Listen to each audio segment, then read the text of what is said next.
Hello everyone and welcome to this webinar. My name is Michael Evangelista and I will be your moderator for today. Just a few reminders that you are in listen only mode to avoid unnecessary background noise. However, you can type in your questions anytime you want and those questions will be answered by our panelists in a Q&A segment.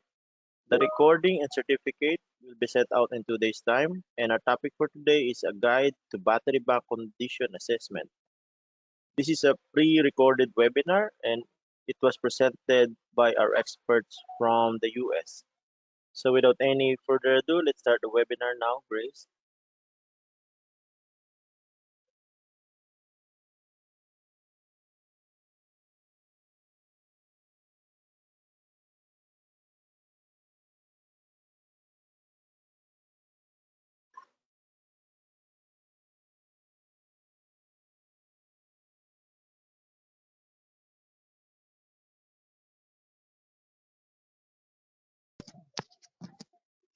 Hello everyone and welcome to today's webinar on a guide to battery bank condition assessment.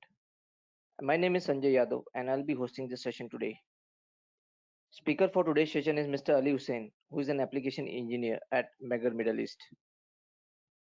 Before handing the mic over to Mr. Ali, I would like to highlight a few points. You all are muted to avoid any disturbance during the presentation. Do park any question you may have for the Q&A session at the end or share it in the chat window. All questions will be answered at the end of the session by Mr. Ali. I would like to let you know that we have come up with MEGGER Middle East exclusive page on Facebook and LinkedIn. So I'm sharing the link in the chat window. You can go through the link after the webinar and you can just follow us for regular updates.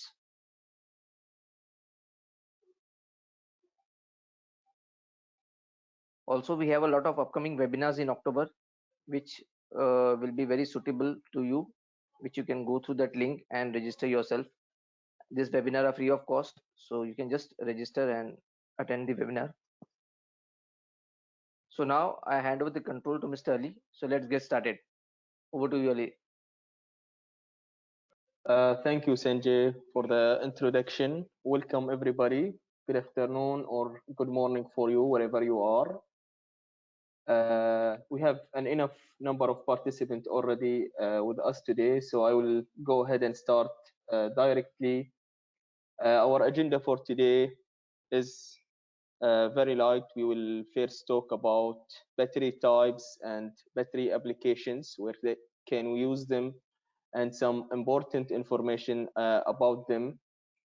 Then we're going to talk about failure modes in batteries and why they happen and how we can overcome them and what this failure mode means to us in testing. After that, we will talk about some testing methods that we can do for battery maintenance, specifically talking about ohmic testing. We'll talk in details a little bit about it and some of the pitfalls and maybe issues that you might face that we can overcome and handle much easier. At last, I will give some maintenance scheduling as an example for you, a reference to help you in planning your maintenance for battery banks and systems. So without further ado, let's start with battery types.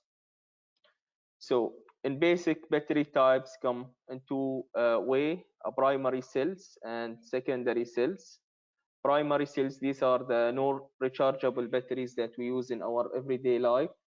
And from the name primary, that means once they are manufactured, they are ready to use, we use them, utilize all the charge in them, and then we throw them away. Secondary cells, however, they are rechargeable once they are manufactured. We recharge them to be able to utilize them, and once we discharge them fully, we can recharge them again and use them for a long period of time. Our presentation and webinar today will be mainly focusing on the secondary cells, since these are the one we utilize over a long period of time. I will talk about their types, applications, failure modes that we see in them, and then extensively on their testing. So starting with secondary type cells, They mainly include a lot of types, but we mainly focus on 3 types since they are the majority available in the market. The lead acid family, we talk about the types that have some of the problems and failures happening in them. The nickel cadmium batteries, since they are available extensively as well. And nowadays, since they are very popular, the lithium ion battery, we'll talk briefly about them since they are a big and huge family to cover in this webinar. Starting with the lead acid cells, basically you can divide them into 2 sector: cyclic batteries, where you are using them on a regular basis. These are mainly common in automotive batteries or portable battery operated devices. They are usually or regularly charged and discharged and used frequently. The another segment or type is standby batteries. These are where we find them in a standby mode. They are not used unless they are needed. And usually they are very famous in substations, telecommunication, and data centers for the UPS systems. So for the battery types, even further in lead acid, in terms of chemistry, there are a lot of types and several different types of chemistry. However, we have 2 types of chemistry that will usually found is the flooded cell, ventilated lead acid, or the sealed one, ventilated, regulated, valve regulated lead acid cells. There are some differences in the way they operate, starting with the flood cells, the ventilated lead acids. They vent hydrogen as they discharge, and some people might consider this dangerous things, but usually once they apply this battery, will usually have a ventilated place for them to contain them as one of their requirements. The very good thing about this type of batteries, they can last for a very long time. And if they fail in what we call the short mode, means that the current can pass through them through a string. So if you have a critical load type, this battery, you can rely them even if one of the cells has failed and a string, you still have that string operational for you. The only con for them is that they vent hydrogen, and this does lead to exhausting the water content in this electrolyte of these batteries. Thus, they require to be added distilled water to them periodically, and thus their maintenance is quite extensive.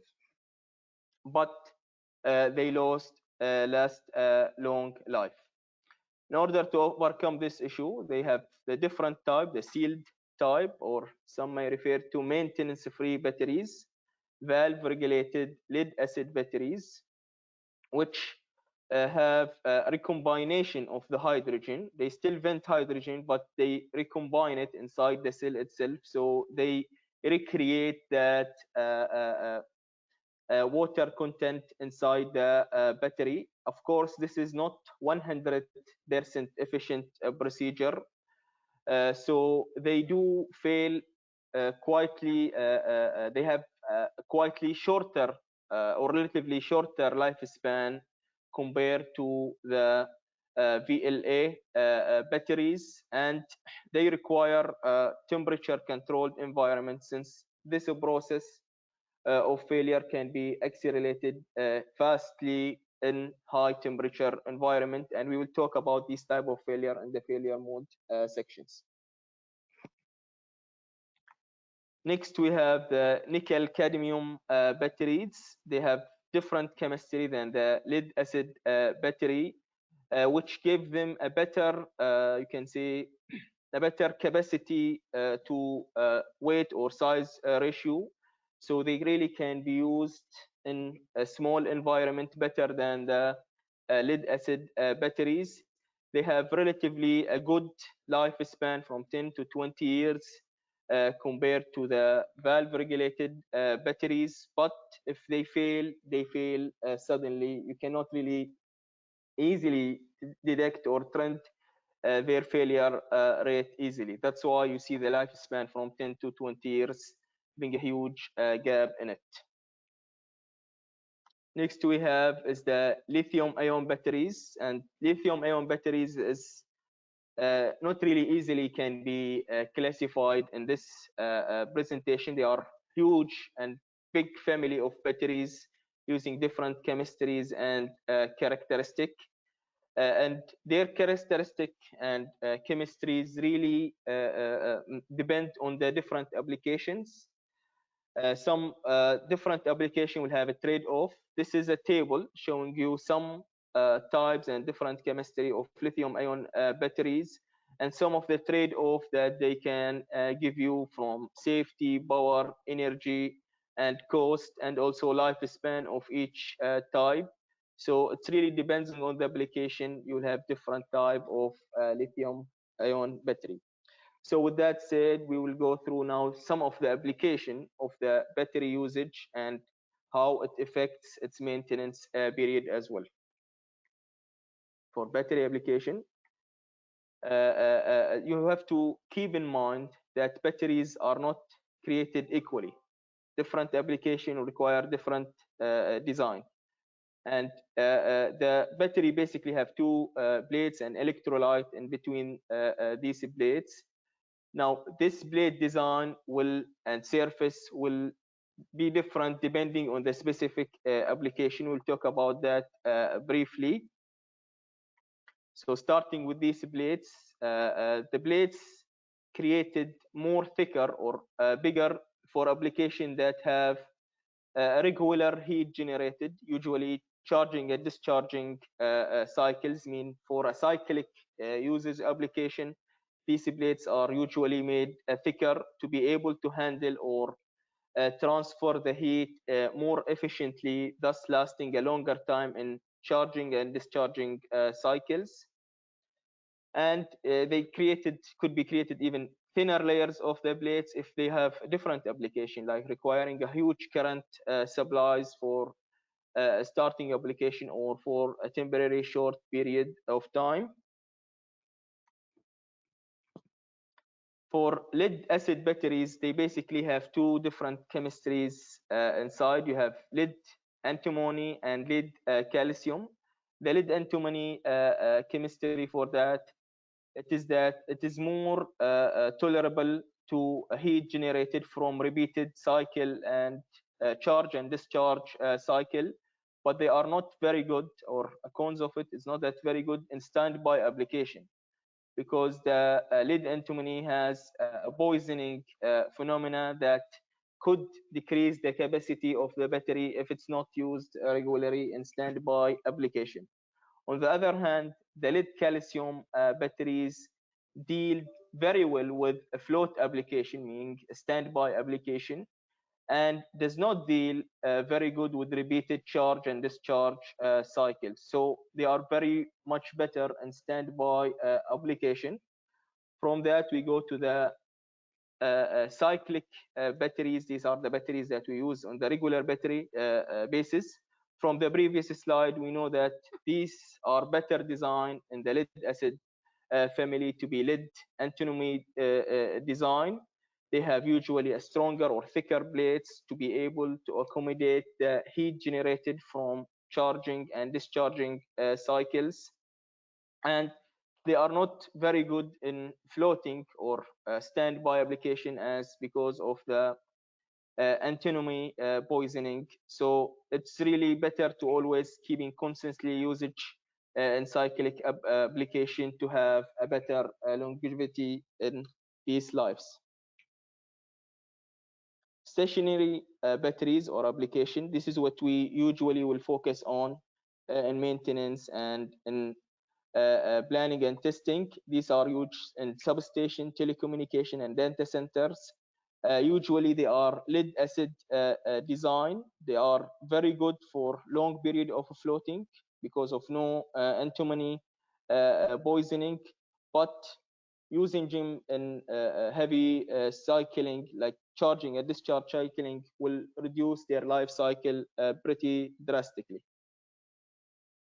Another application that is in between these two is the SLI type of battery. They call starting, lighting, and ignition battery types. Usually we use them in cars. These batteries are designed not to be charged and discharged rapidly for a deep discharge, but to be able to supply a huge amount of current, or huge amplitude of current for a small period of time to be able to start these cars. And also they are not designed to be deeply discharged, as it can really minimize their life cycle pretty drastically. And one note here is that if you have, for example, your battery died in your car, for example, it's better to jumper it and then replace it further, or in shorter period of time, rather than just keeping it for a longer time, because once this battery got discharged, it will lose its life pretty drastically, since they are not designed for this application. Then we have the nickel cadmium batteries. As I mentioned earlier, they have a good capacity to space ratios. They are very good at limited space, and they have a very good deep discharge cycle. So you can discharge them pretty much to very low range voltage, and they will still be good in good condition, and they can be tolerating a huge wide range of temperature.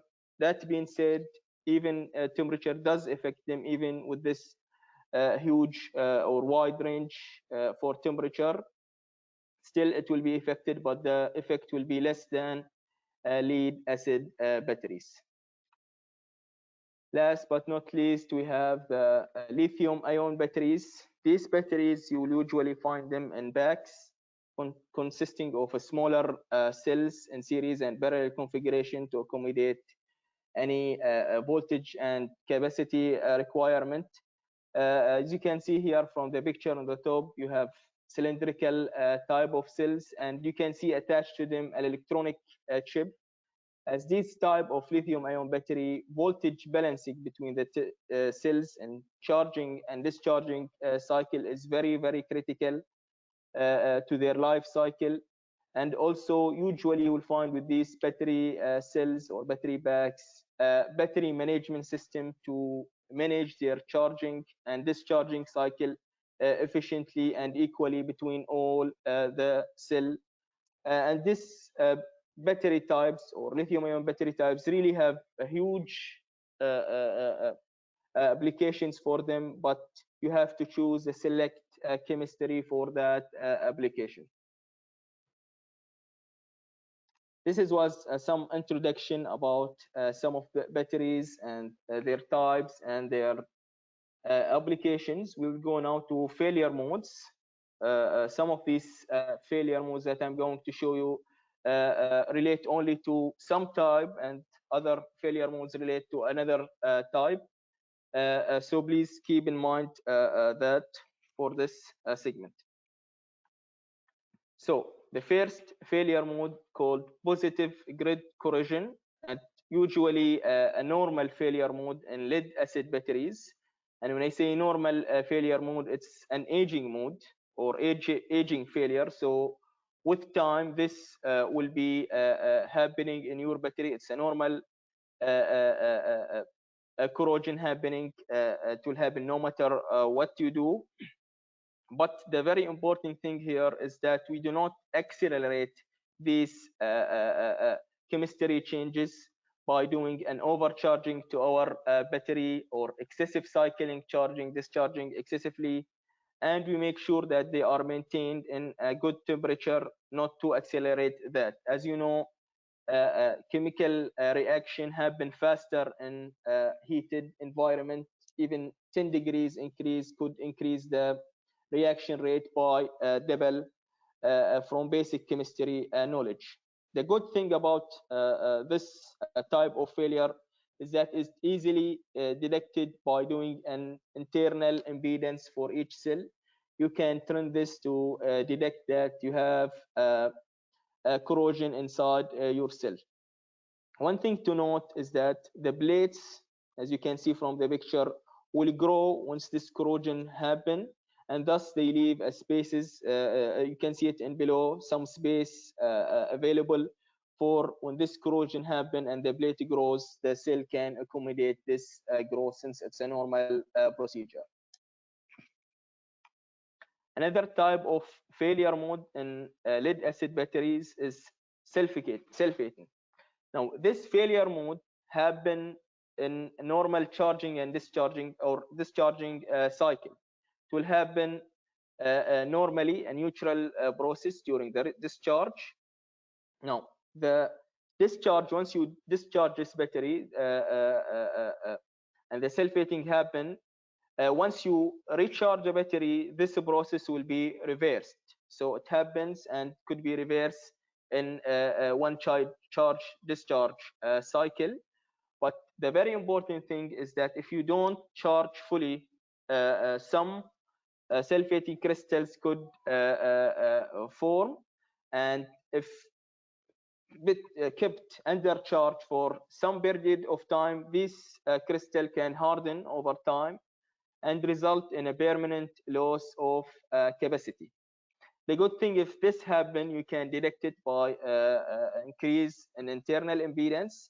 And there is a mode of operating or charging the battery called boosting mode. If you put your battery in or charger in a boosting mode, it's designed to eliminate these sulfate crystals from your lead acid batteries and really reverse, you can say, the undercharging cause of these sulfate crystals. But if you put them to harden over a very long time, even that boosting operation will not be helpful to you to eliminate this sulfate crystallization on your plates. Another failure modes that could happen is short inside lead acid batteries, and they come in two types: hard shorts and soft shorts.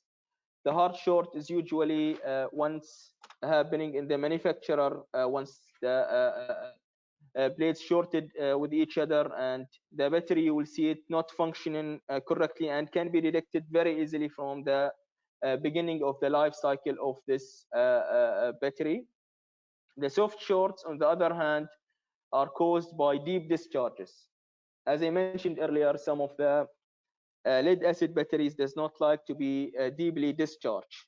Usually about 80% of the cell levels will be like the zero charge for it. If you go below that, you will start to getting some soft shorts, and which in long time could result in a lower specific gravity, which we'll talk about later on, and could lower the capacity of your battery. The thing about this failure mode is that to be detected, it will create an impedance or will show the impedance of the internal impedance of the cell going down, so we can detect it easily with an impedance test of the battery. For valve regulated batteries, there is, as I mentioned, not a very long lifespan like the normal or the flooded lead acid batteries.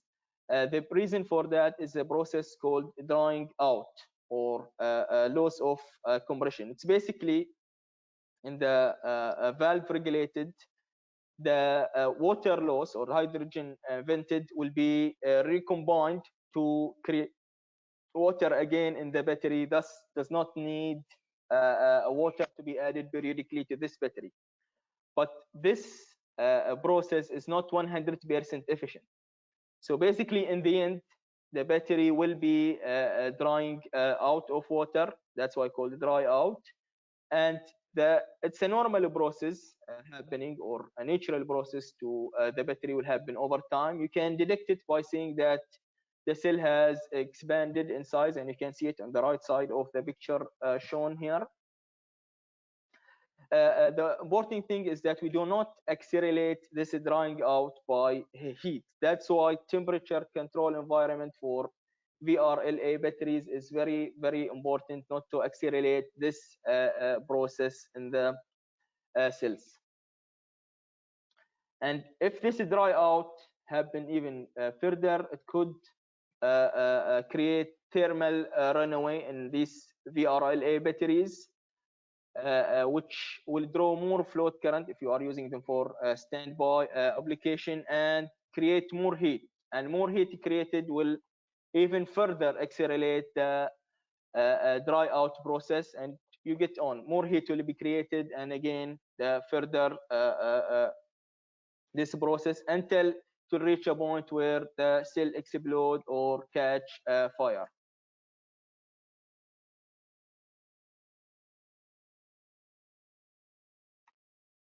Another failure mode here is the negative plate depolarization. It happened basically to the negative plate of the VRLA batteries. When they are not fully charged, this plate can depolarize, and thus leading you to a loss or excessive heat, which will also increase the dry out process in these VRLA batteries.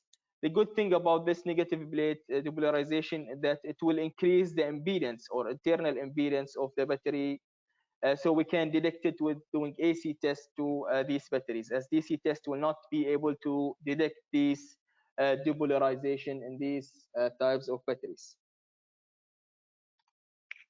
For nickel cadmium batteries, going to this type of batteries, we have a process of called carbonization or carbonation. It happens as an aging process to nickel cadmium batteries. Basically, the CO2 and the atmosphere get inside the electrolyte of these batteries and change the chemistry, thus creating a lower capacity in your battery. The good thing about this process that once you change or exchange the electrolyte of the nickel cadmium battery, you can remove this effect again, increasing the capacity of your battery again to its full or almost full charge. Another failure mode for this battery is called dendrite formation. It's as you can see, the picture here is taken by NASA. The nickel cadmium batteries create a dendrite formation basically in their separator and the electrolyte, and thus creating some short circuit between the two plates of the battery. This can be easily detected by the impedance and the voltage drop once we test this battery. If this short circuit has come to a very extensive level, it can result in a permanent damage or even battery burns.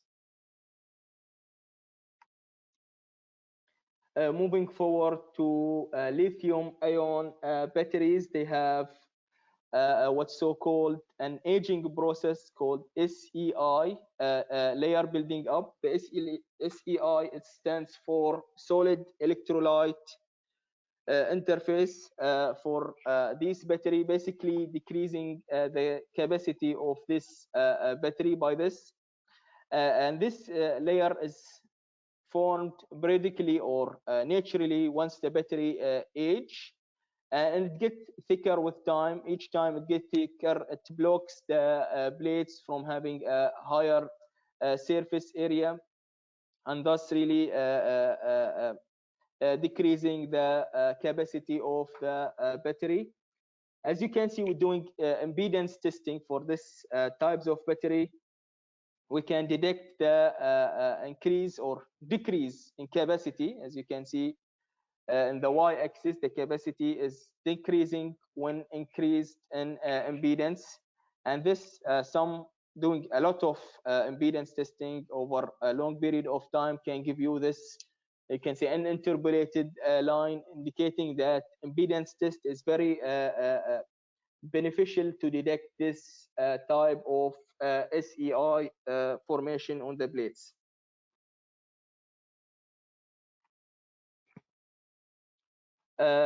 This formation is done by maybe charging too quickly to the blades. When these charge and using a maximum rate of charging at different temperatures could really accelerate this reaction. That's why it's very, very important for lithium-ion batteries to have a battery management system to give a different charging rate at different temperature. As in different temperature, they will not accept some or constant charging type used by a normal charger. A battery management system is thus very, very important to prevent this type of failure. And last, we have another failure mode about loose connection. It's not related to the cells itself or the battery type, but to the connection. As I mentioned again, heat is really one of the big factors that can reduce the life of batteries. And having a bad connection or a loose connection can really generate a voltage drop on this connection, thus generating heat or waste of energy in this connection. And thus really heat is not very important. A lot of people don't really focus too much on this. It's very easy to do a resistance measurement on these straps, and we will talk about this in the test methods and the pitfalls happening for this straps measurement. And basically, actually, sometimes you can detect the failure or a loose connection by seeing some corrosion forming on the cell connection or the strap connection between the cells, as the picture shown here. Going to battery testing methods, you have to keep in mind that not a single test can give you the whole story. It's better to do a lot of type of tests to get a better picture. There are a lot of type of tests that mentioned here. Some of them are applicable only to certain type of batteries, and some of them is applicable for all type of battery. Starting with visual inspection, it's very easy just to inspect, checking that, especially for ventilated lead acid batteries, checking the electrolyte level always to the nominal value, checking the battery is not having any corrosion, cracks, leaks, thus indicating any failure, any deformation. For example, in the sealed type batteries, you can find some expanding in their cells, thus indicating some drying out process happening. So verifying that there is no ground faults or leakage currents, and having a good ventilation and room cleaning is very important for the flooded type lead acid batteries. And one more thing I want to really mention in this is that the visual inspection, it's really good if you record this information regularly, not just checking by eye. Then we have the float voltage. This is usually done for standby application, where the battery system or battery bank is in a floating mode, means it's fully charged and ready to be used. Usually the charging have a floating voltage. It's very important if you are testing this floating voltage when you are using digital multimeters to use not to use a digital multimeters to do this type of test, because digital multimeter can give you false reading since they have a high impedance input to them for the voltage measurement. It's better to use a specified tester to test this float voltage, since this tester will draw some current from the cells, giving you a better reading that you can rely on. One more thing is that once you see a low float voltage, means they are not fully charged or having a plate Sulfation. If you have high float voltage, means you have either overcharging or and also overheating these batteries. Third test we can do is float current to measure the float current going through this battery in float mode. You can measure it anywhere in a string. And this float current usually will be very, very low in the float mode.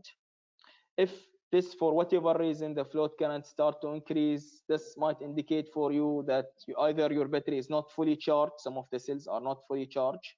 You can do what's so called float voltage to even confirm that even more, or you are having a ground fault in your string that can be detected also by a high float current.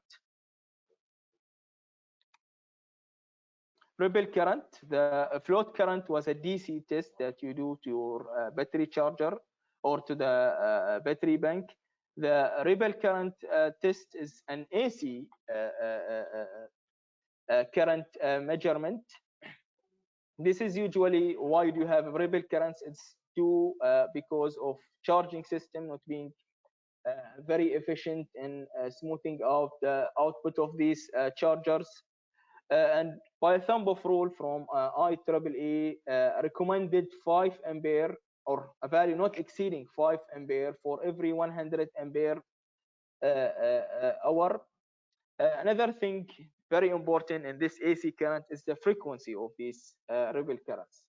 If you have a very low frequency current, could result in higher float voltage. So when you do a float voltage test and then you do a rebel current measurement, and you see you have a lower frequencies of currents than or rebel currents, mean this could result in the high floating voltage measurement. And high frequencies usually are the batteries are susceptible to these high frequencies. They don't really affect them too much, but in case you have a lithium ion batteries which have a battery management system with them, these high frequencies could lead to failure or damages to your battery management system. So in case you have that, it's really important to check your charger or check that you don't have a high frequency content of rebel current. Fourth test we can do is the specific gravity test. What it's actually doing is checking the state of charge in the battery, not the capacity of the battery. The test itself is checking the ratio of the liquid respect to the density of water, and it's really highly dependent on the temperature. So you have to get your temperature correction correctly. There is a table for that. Now, so this test is, if you have a nickel cadmium batteries, this test does not really tell you anything about that. If you have a lead calcium batteries, that not really tell you the condition or state of health of these batteries. But if you have a flooded cells that have a lead antimony chemistry into it, this test can really give you if you have an antimony poisoning inside your cell, as it can measure that and show that very clearly. If you are doing floating current test, this measurement will be much more of redundant and not require that much. A fifth test or a condition that we need to consider when we are doing testing is temperature. I don't have to emphasize too much on this, as I mentioned again. High temperature will shorten the life, will accelerate the aging processes like the dry out for sealed batteries, and also lower temperature for some type of battery could lower the capacity, especially for lithium ion batteries. Lower temperature is not good as well. That's why they have the battery management system, not to charge the batteries at a high rate at lower temperature. As I mentioned earlier, a 10 degrees Celsius rise in the environment or temperature of the cell could result in a long time to having half the expected lifespan of the battery. Another very important and very absolute test is the discharge test.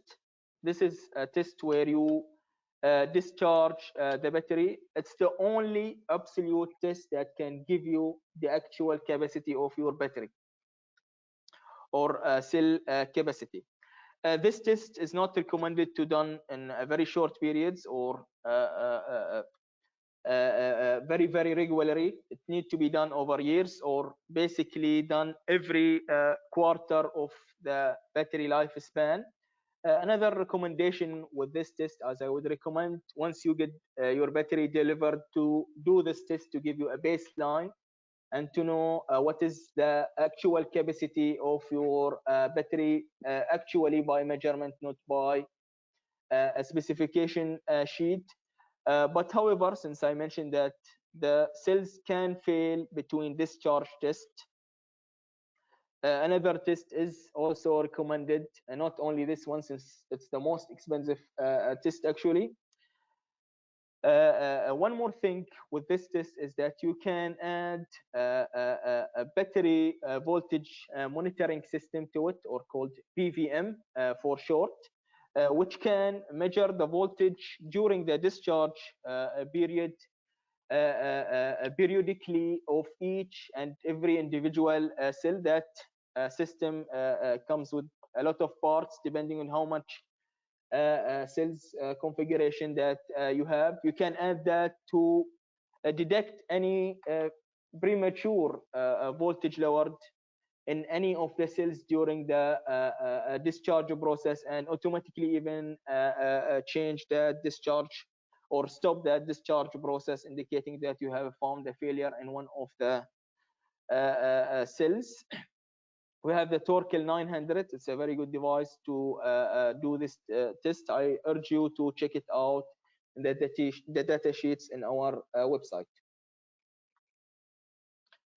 Another test we have is the ohmic testing, where we basically measure the impedance, resistance, or conductance of the internal cell. And as I mentioned earlier, the battery age, when the battery age, the chemistry change in the battery, and ohmic testing can see that for you. Ohmic testing is either gonna inject current through the battery and then look at the voltage drop on the battery. So it's really a very beneficial test, and there are some points I'm going to talk a lot about them later on. For the inter cell resistance, the straps between the cells, it is, if the torque is not sufficient enough, a lot of problem can be used, like higher resistance. We always want to do this measurement on the posts, not on the straps themselves, to get the strap measurement. Also, the connection between the battery and the strap could be checked with this posts measurement. And then to also mention about the battery terminals, it's very important, as I mentioned earlier, to check the connection between the terminal of the battery, the post, and the strap itself. And you do this usually by injecting a high current. For the ohmic testing, I'm going to talk a little bit in details now. There are three types: resistance, conductance, and impedance testing for the ohmic testing of the battery cells. The resistance test is basically is not wanted. Why this test is not wanted is because if you slip the reading and you want to take this reading again, you will have to wait for the battery to recharge again, because what this test does is that it pulls DC current, means it discharges the cell to the measurement. So it's not very repeatable easily in a very short period of time. You need to have the battery in the same condition each time you want to do this test. Another thing is another con is that the battery is not just a resistor. As discussed earlier, it does have a capacitive double layer on it, and this type of test will not be able to measure this capacitive properties on the battery. The other test, the conductance test, it's basically taking the reciprocal of the impedance, doing an impedance test and taking the reciprocal of this impedance. So basically, it's taking the impedance and dividing it into one. The cons of this test is that it's done in very low current, and you can see here the green wave, square wave, modulated square wave, that the test current used on the battery will have gonna have a limited resolution.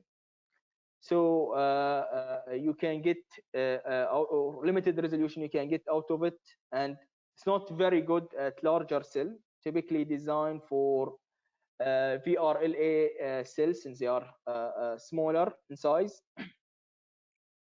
And typically this test is done at high frequency, usually 1 kilohertz. So if any noise is available, the test will be affected by this noise, especially if you have a UBS systems near the testing measurement done. This UBS system, you might need to shut it off to get a better measurement reading, or not to have the noise affect your measurement.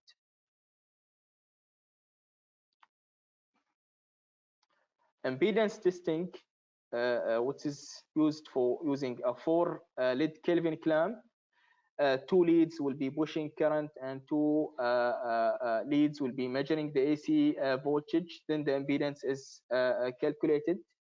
The pros are that it is much more susceptible to noise, since we are using a high current for this test, and we do not need any algorithms to do this test because of the high current. As the cons for this test, it really depends on the testers. Some of them are not as high enough, can give you low current, and some of them give you high current for this test. So it's really important to see how large is the cell you are testing versus how much current you're going to use to do this test. Also, they operate at various frequency. Again, if you have one that operate at 1 kilohertz, again, you need to maybe check your UBS system, or turn off your UBS system so you don't have any problems with noise. Very important thing about ohmic testing is that it's not an absolute test like the discharge test, where it will give you an absolute value of your capacity in your battery bank. It is much more a relative test. So it's not going to directly give you this cell is good or bad. This is, but what it will give you, or what it will show you, is that how much this cell or this battery have changed from the previous measurements. So trending and having a baseline and average is very, very important when you are doing this test, to see how much aged. And as I mentioned earlier, as battery age, the chemistry inside them do change, and thus the internal impedance of these batteries can be detected for different failure modes. Some tips when you are performing this test: always use the same model and same make between this measurement and previous measurements, to make sure that you are not using also a different test frequency or different test current, so you can really compare with your baseline value. And one more thing is that always make sure that you take the measurement from the same point at the battery. Usually we are using the post to do the measurement. If you are doing it from different points, it could change the result, and you have to compare relatively to these changes as well. Some of the pitfalls that you might fall in when you are doing testing. The first one is batteries uh, have a low impedance. So the bigger the battery, the bigger the plates inside these, and thus leading to a lower impedance in this battery. So if I want to test, for example, a 100 milliohm impedance with a test current of only 100 milliampere, the result voltage or the voltage drop I will get is 10 millivolt. So it really can get swamped with noise easily and affect this measurement. But if I test with 10 milli or 10 ampere instead of the 100 milliampere, the voltage drop will be 1 volt, which is 100 times higher. It will be more susceptible to noise, and I will get a better resolution and accuracy in doing this measurement. Also watch the test current. If you are testing strub resistance or the connections, usually these connections are in micro ohms, so it's not really a good way to doing it using a normal ohm meter or the ohm meter in your multimeter. It's better to use a micro ohm meter or DLR, or what we call digital low resistance ohm meter, because these test devices use a higher test current, which will give you a better resolution for the voltage drop and thus a better accuracy. Another thing, when you are doing this strab test, it's really recommended to take a bidirectional DC resistance measurement. Don't measure it only from one side, swap the leads and do from the other side. The reason for that is because there is always going to be some DC current going through the batteries. So when you're doing it in both direction and taking the average, you will get a better reading and measurement. Instead, some of the test equipment, digital low resistance, have already this function built in them, and it will directly give you the average for the bi-directional, thus avoiding you the issue of the already existence current in the cells going through the string. Another pitfall, if you are doing strab resistance measurement, whenever you are using a duplex leads, these leads which have the voltage and the current probe at the attached to other or near each other, one will inject current and the other will measure voltage. Whenever I'm doing this, it's going to be a relative measurement, not absolute one, because I don't have a uniform current density going through the strap. It takes time for this current to be really distributed to give you a very stable reading. So when I'm doing this with a different probes, having different mechanical or different physical shape other from the previous one, I might have a different reading. So on this, I indicate that maybe there is a problem in there. But if you want to really overcome this issue, you can inject current through the whole string and then take the measurement on each strap. This will do neglect the effect of this current distribution for you. So when I'm using duplex probes to take this reading, I always put a 20% or compare it to the 20% tolerance from the previous reading because of this arrangement of the probes.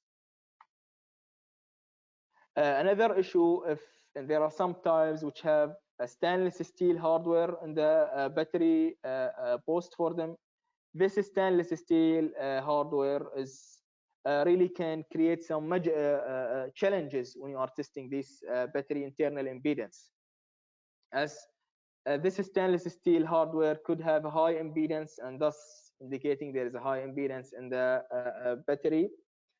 So the best way really to do this test is to inject through the whole string of the battery and then take the measurement from each battery, and thus indicating only the voltage drop on the internal cell, not voltage drop on the stainless steel hardware.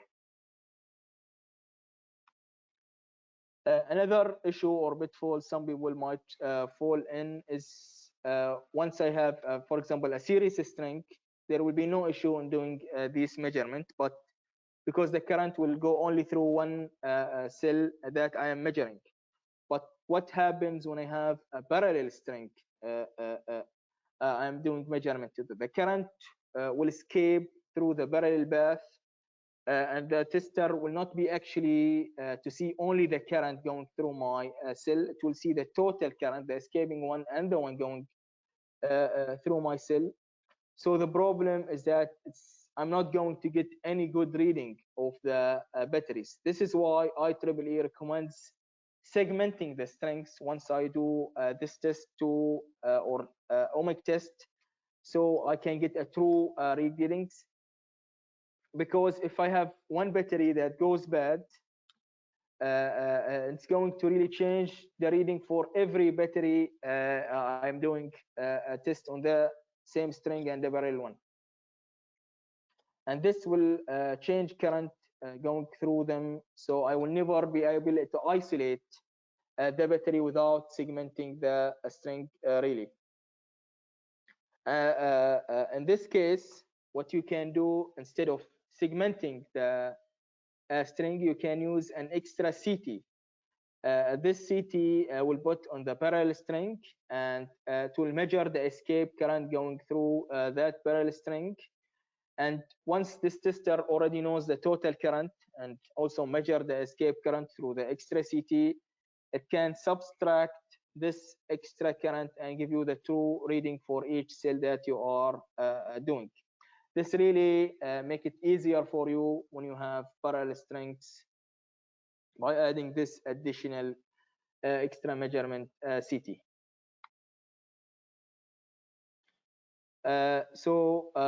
Lastly, I will talk briefly on some maintenance schedules and see some of the recommendation, starting with the VLA, the flooded type cells. This presentation and webinar recording will be available to you, so I'm not going in depth about this recommendation. This is just an example for the vented lead acid or flooded types. We have recommended and minimum test done. The minimum is based on the US NERC as an example for you to see and check that for you, while the recommended is based on IEEE recommendation. Basically, if you want more reliability, you will do want to do more. You want to go toward the recommended rather than going toward the minimum test. But please don't go lower than the minimum for your batteries. So my advice to you is don't determine or determine what your resources availability for you, and come up with a base plan based on your resources and how critical your battery system is really are, and find something in between these two, recommended and minimum recommendations. We will basically see that both the minimum and recommended tests are basically the same, mostly basically the same, just that the time frame is slightly different between two. The recommended having more insensitive and a shorter time frame for the periodic tests. This is example for the flooded types. I have another example for the sealed type. Keep this slide for a few seconds if anyone wants to see it, and also for the nickel cadmium type. And with that, our presentation segment is concluded, so we are opening the floor for questions. I am sorry about the short delay happening in the beginning, and we take slightly more time of your table. We'll take few questions.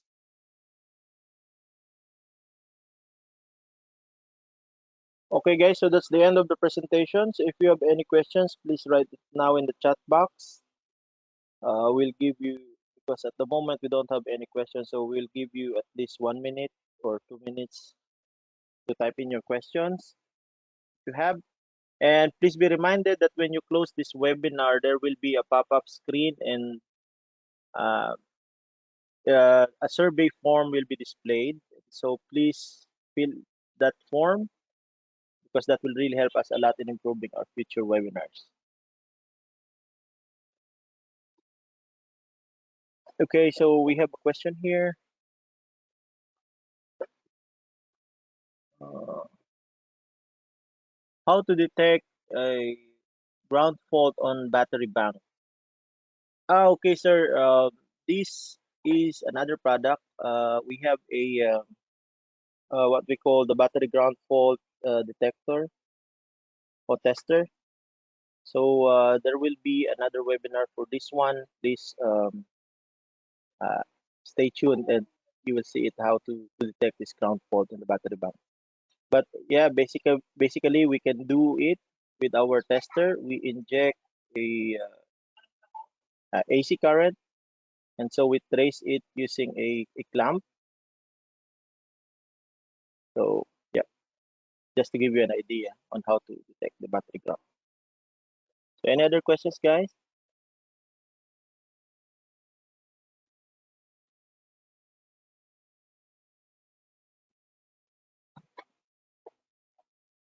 We have a question here from Nito. How to know reference impedance value? Should we refer to data form? Well, when I ask these questions, Nito, from Andy, normally the factory gave you a data which has an indication of resistance only, but actually when they measured that resistance, it is actually they're measuring the impedance, as he said. So for the reference impedance, for example, we are going to do the byte or the battery impedance tester that we have.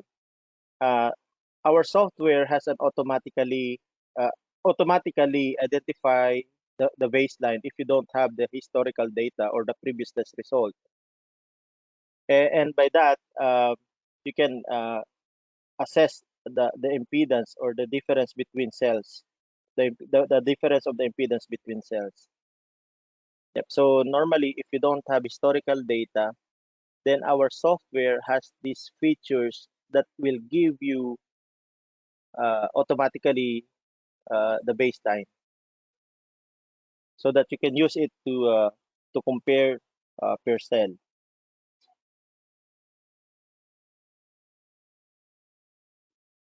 Okay. So any other questions, guys?